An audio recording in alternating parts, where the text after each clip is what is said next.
प्रयाग के तट पर लगा है महाकुंभ। महाकुंभ महापर्व। सम्राट हर्षवर्धन ने आरंभ किया एक ऐसी प्रथा का जिसमें साधु सन्यासी से लेकर जन सामान्य जीव मात्र भी एक जगह एकत्रित हो और विचारों का समागम हो। यानी कि जिनके विचारों को पाना मुश्किल था, अब वो सुलभ हो पाया सम्राट हर्षवर्धन के एक अनुष्ठान के बाद, जिसके बाद महाकुंभ का आयोजन शुरू हुआ। तो न्यूज इंडिया भी एक कोशिश कर रहा है आप तक उन साधु सन्यासियों के विचारों को पहुंचाने का, सनातन के विचारों को पहुंचाने का। महाकुंभ की धरा प्रयागराज से हमारे साथ स्वामी यतीन्द्रानंद गिरी जी हैं। स्वामी जी, बहुत स्वागत है आपका। स्वागत के साथ सबसे पहले मैं आपसे समझना चाहूंगी कि आप जो तमाम दर्शक आपको देख रहे हैं उनको महाकुंभ का महात्म्य बताइए और साथ में बताइए कि प्रयागराज क्यों खास है।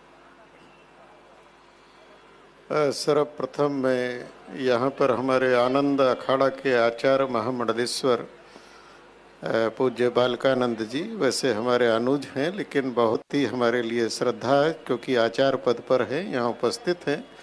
मैं उनकी उपस्थिति को प्रणाम करता हूँ। ये जो कुंभ है, कुंभ की रचना सृष्टि के आरंभिक काल से है, जब सृष्टि की रचना हुई। महाराजा हर्षवर्धन ने इस कुंभ को व्यवस्थित किया है, लेकिन कुंभ की परंपरा सृष्टि के आरंभ से है। सृष्टि के आरंभ में और सृष्टि कैसी हो, सृष्टि का स्वरूप कैसा हो, सृष्टि का व्यवहार कैसा हो, सृष्टि के लिए क्या क्या आवश्यक है, सृष्टि का संविधान क्या क्या होना चाहिए, इसके लिए जो एक पारलौकिक सत्ता है, उस सत्ता ने जब विचार किया, विचार का अर्थ ये कि जो मंथन किया है, उस मंथन का नाम ही समुद्र मंथन है जी। और सृष्टि में जो जो चाहिए, वनस्पति चाहिए, सृष्टि में आरोग्यता के लिए धन्वंतरी चाहिए, सृष्टि के संचालन के लिए कहीं ना कहीं लक्ष्मी चाहिए। एक एक तत्व सृष्टि में, विष तत्व क्या हो सकता है, अमृत तत्व क्या हो सकता है। तो ये जब से सृष्टि है तब से ये कुंभ है। और मैं एक बात आपके चैनल से कहना चाहूँगा कि महाराजा हर्षवर्धन इस देश के अंतिम चक्रवर्ती सम्राट थे जी। और जब 12 वर्ष में कुंभ आता था तो महाराजा हर्षवर्धन अपना सारा का सारा राजकोष इस कुंभ में अर्पित कर देते थे और उसको बांट देते थे। कुंभ की व्यवस्था और जरूरतमंदों में बांट देते थे और राजकोष उनका जीरो हो जाता था। और उस काल में भारत को सोने की चिड़िया कहा जाता था। अर्थात जब राजा अर्थ को धर्म की व्यवस्था के अनुसार लगाएगा तो भारत सोने की चिड़िया था, वो आज भी भारत की चिड़िया बन सकता है। अगर भारत का जो अर्थ है ये तहखानों से और बक्सों से निकलकर बाहर आ जाए तो डॉलर नीचे जमीन पर गिर जाएगा और हमारा रुपया आकाश में चला जाएगा। रुपया आकाश में चला जाएगा। आप देखिए, आपने सम्राट हर्षवर्धन का जिक्र किया कि वो किस तरीके से अपनी पूरी पूंजी लगा दिया करते थे। मौजूदा सरकार ने भी अपनी पूंजी का कुछ हिस्सा इस महाकुंभ में समर्पित किया है जन सेवा के लिए। लेकिन क्या उस समर्पण से जनता जो यहाँ महाकुंभ स्नान के लिए पहुंच रही है उसको उतना लाभ हो रहा है या कुछ पीड़ा अभी शेष है, जिस पीड़ा जिस व्यथा की बात होनी चाहिए? आपने बहुत अच्छी बात कही है और मैं सरकार को धन्यवाद दूंगा कि सरकार पहली बार कोई मुख्यमंत्री कुंभ को लेकर इतना चिंतित है। देश के प्रधानमंत्री जी स्वयं यहाँ आए, लेकिन बहुत अच्छा रहता कि कुछ संतों के साथ बैठकर विचार करते।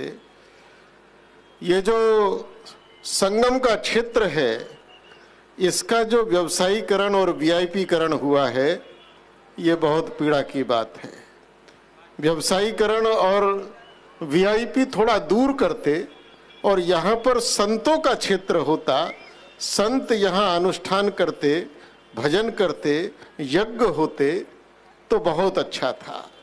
और सरकार का बहुत बड़ा ध्यान इस संगम नोज के सजाने में है, अच्छी बात है, सजना चाहिए, लेकिन थोड़ा सा ध्यान जिनके लिए आप कह रही हो जन सामान्य, वो आज भी रेलवे स्टेशन से अपना सामान उठाकर पैदल आने को मजबूर है। क्या इसके पीछे रीजन धर्माटन ना होकर पर्यटन हो गया? हमारी बहुत लंबे समय से ये मांग रही है कि भारत के अंदर तीर्थाटन और पर्यटन दोनों अलग अलग होने चाहिए। हमारे जितने पवित्र तीर्थ स्थल हैं उनके लिए तीर्थाटन विभाग बनना चाहिए और पर्यटन अलग होना चाहिए। तीर्थों की मर्यादा, तीर्थों की गरिमा तभी है जब वहां पर कहीं ना कहीं पवित्रता, शुचिता और रहेगी। मैं हमारे एक बहुत छोटा सा समुदाय है जिसको जैन समुदाय कहते हैं, मैं उनको बड़ा धन्यवाद दूंगा।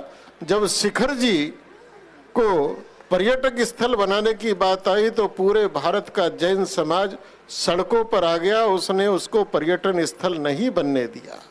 तो आज हम सनातनियों को भी चाहिए कि हमारे तीर्थों की मर्यादा, पर्यटन के लिए आप नैनीताल, कुल्लू मनाली कहीं भी बहुत स्थान है और नए बन सकते हैं। लेकिन महाराज जी, जब हम बात कर रहे हैं कि ये तमाम व्यवस्थाएं होनी चाहिए, लेकिन और वो तब भी नहीं है, हमें नजर आ रहा है वो व्यवस्थाएं तब भी नहीं है, तो उसके पीछे रीजन क्या है? सियासत की सियासत वजह है या धर्म की सियासत वजह? देखिए, वजह कोई ज्यादा विशेष नहीं है, केवल समाज की चेतना का सवाल है। अगर समाज सचेत होगा तो राजा को भी वही करना पड़ेगा अंततः जो समाज चाहता है। तो जिस दिन हमारे समाज में ये भावना आ जाएगी कि हमको अपने तीर्थ, क्योंकि ये तीर्थ कोई सामान्य नहीं है, ये प्रयाग जहाँ पर ब्रह्मा जी ने सृष्टि रचना से पहले, सृष्टि की रचना से भी पहले सृष्टि की रचना के लिए शक्ति कैसे हो उसके लिए यज्ञ किया, याग शब्द से प्रयाग आया है।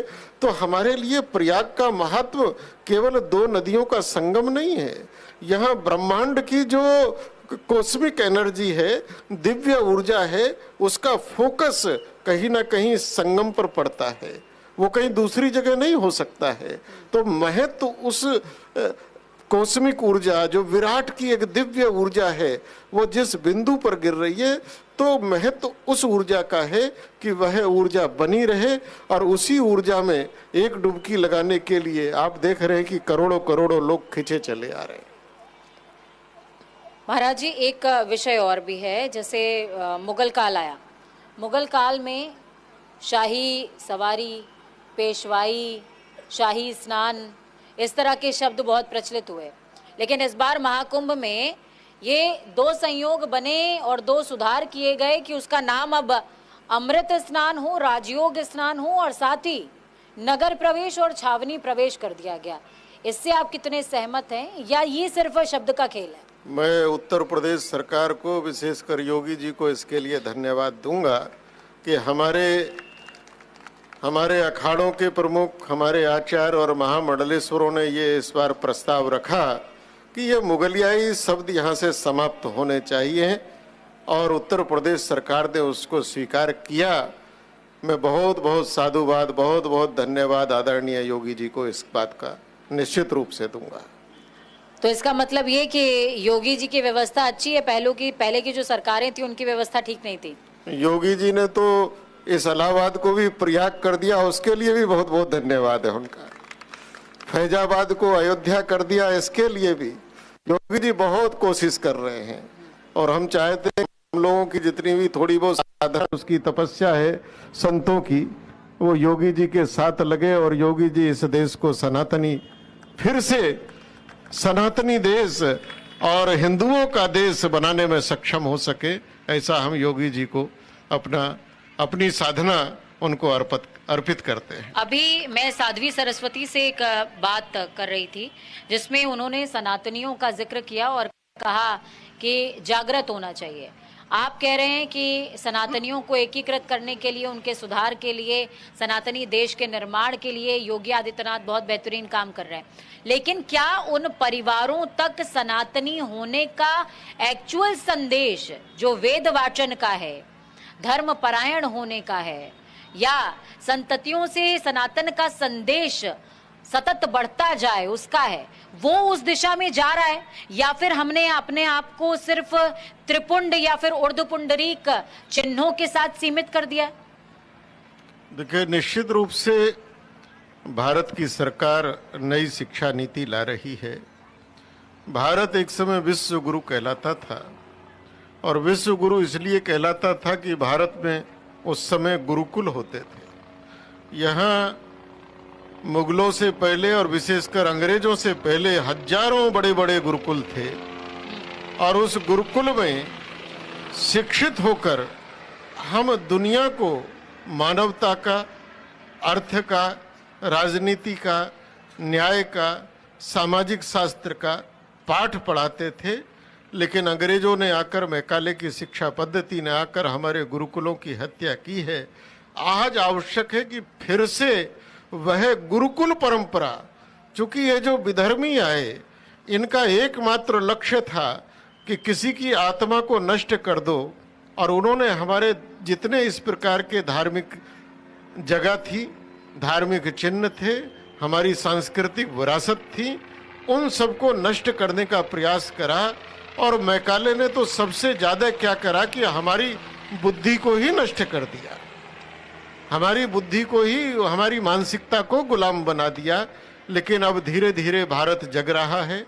आज भारत लेकिन की अभी और भी कुछ विश्व, राजनेता नहीं जग पाए हैं। वो कह रहे हैं कि महाकुंभ स्थल पर वही जाता है जो पापी होता है, सब पापी जा रहे हैं पाप धोने के हाँ, लिए। बड़े अच्छी बात उन्होंने कही है। अभी 2-4 दिन पहले उन्होंने भी हरिद्वार में डुबकी लगाई है। मुझे मालूम नहीं किस लिए, कौन से पाप उनके थे कि गंगा जी में जाकर धो रहे थे। वो हरिद्वार जा रहे हैं, प्रयागराज नहीं आ रहे हैं, कह रहे हैं माँ गंगा बुलाएंगी तो चला जाऊंगा। अब ये तो उनको सोचना पड़ेगा कि गंगा जी क्यों नहीं बुला रही उनको। पूरी दुनिया के करोड़ों करोड़ों लोगों को बुला रही है, उनकी बेचारों की हिम्मत नहीं पड़ रही आने की, वो किस मुंह से आए। और गंगा किसी को नहीं बुलाती है। गंगा जी ने कोई दरवाजा, कोई गेट नहीं लगाया हुआ है। यहाँ तो चारों तरफ से खुला है, सबके लिए निमंत्रण है। यहाँ कोई भी, हम लोग भी किसी निमंत्रण से नहीं आए हैं। कुंभ है, सबके लिए आना है, किसी के लिए कोई रोक नहीं है। तो खिसियानी बिल्ली खंबा नोचे वाली स्थिति है। अरे थोड़ी अपनी मानसिकता बढ़ाओ, ऊंचा उठो, ऊंचा सोचो। इन छोटी छोटी बातों में आकर, छोटी मानसिकता से आप ना अपना, ना अपनी पार्टी का, ना इस देश का, ना प्रदेश का, किसी का भला नहीं कर सकते हो। उनका कहना ये भी है कि जो तीर्थयात्री यहाँ पर पहुँच रहे हैं, उनके न रहने की व्यवस्था ठीक हो पाई, ना उनको जगह जगह बैठने की व्यवस्था मिली, सड़कों पर पड़े हुए हैं, अव्यवस्थाएं बहुत ज़्यादा हैं। आप तो मौजूद हैं यहाँ पर, आप देख रहे हैं व्यवस्थाओं को, आप क्या कहेंगे? अगर उनको कहीं ऐसा लग रहा है तो यहाँ दुनिया के लोग आकर यहाँ सेवा कर रहे हैं। कोई भंडारा चला रहा है, कोई लोगों के रहने की व्यवस्था कर रहा है। वो इतनी पार्टी के, उनका पार्टी का इतना बड़ा साम्राज्य है, 5 स्टारों में रहते हैं। अरे जब अगर उनको लग रहा है जनता पड़ी है तो वो भी आए और जनता की सेवा करें, संत की सेवा करें, तो जनता का और संतों का आशीर्वाद उन्हें मिलेगा। देख रहे हैं और फिर भी नहीं आ रहे, तो इससे गलत बात क्या हो? आखिरी सवाल मेरा आपसे रहेगा, इस मंच से तमाम देशवासियों को क्या संदेश है आपका? क्योंकि महाकुंभ अब एक विधा, एक परंपरा, एक समागम से ऊपर देश की अखंड बिंदु प्रतिष्ठा बन गई है, क्योंकि संपूर्ण विश्व आज देख रहा है कि संगम के तट पर महाकुंभ का आयोजन है। दुनिया के लगभग आधे देश मिला दिए जाएं, तब भी कुंभ में जो आबादी होगी 1-1.5 महीने के अंतर्गत, दुनिया के आधे से ज्यादा देश उसमें समा जाएंगे।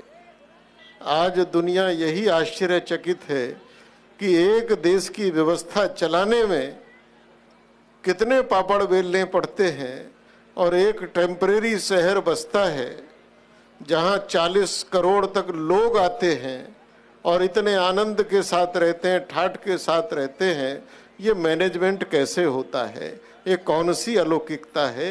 आज दुनिया इस चीज को लेकर हैरान है। और कुंभ एक ऐसा है जो इससे बड़ा सामाजिक समरसता कुछ हो नहीं सकती। यहाँ कुछ नहीं पता कौन अमीर है, कौन गरीब है, कौन छोटा है, कौन बड़ा है, कौन किस जाति का है, कौन किस जाति का है। यहाँ सब एक हैं। माँ के दरबार में सब एक साथ डुबकी लगाकर अपने को धन्य मान रहे हैं।